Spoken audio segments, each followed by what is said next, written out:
महाराज जी, मेहनत और भाग्य में कौन सबसे बड़ा है? ये तो तुम्हारी मेहनत बताएगी और तुम्हारा भाग्य बताएगा। अगर प्रारब्ध पीछे का बहुत जोर का है तो तुम्हारी मेहनत कितनी भी जोर की हो सफल नहीं हो सकती। अगर प्रारब्ध कमजोर और मेहनत जोर की है तो प्रारब्ध को रौंद के निकल जाएगा, लेकिन वो मेहनत होगा भजन। जो प्रारब्ध को रौंद सके वो होगा भगवान का भजन। नहीं तो प्रारब्ध को मिटाने के लिए प्राकृतिक कर्मों के द्वारा प्रारब्ध नहीं मिटाया जा सकता। वो सच्चिदानंद भगवान की आराधना करके प्रारब्ध मिटाया जा सकता है। नहीं तो प्रारब्ध इतना बलवान होता है कि कोई देखो कितना भी पढ़ा लिखा हो, ग्रेजुएट है, नौकरी के लिए घूम रहा है, हर जगह असफल हो जाता है। उसका प्रारब्ध बहुत जोरदार है जो उसको गिरा रहा है।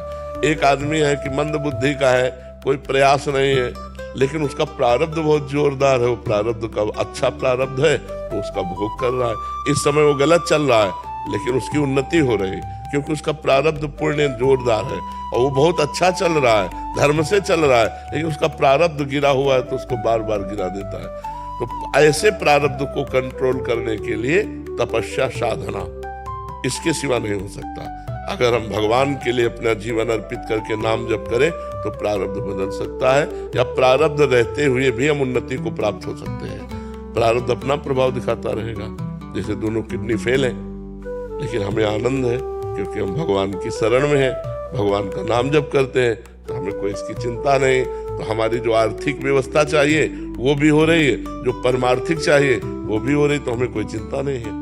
महाराज जी, हम ये चाहते हैं कि हम कभी भी अगर खत्म भी हो जाए, मतलब मेरी मृत्यु हो जाए, तो हम ये चाहते हैं कि आप उससे बहुत ज्यादा साल तक जियो, लेकिन आप ना पहले जाएं। आप ये तो ठाकुर जी पता ले कि ये हमें पहले जाना है कि आपको पहले जाना है, ये तो उनका निर्णय होगा।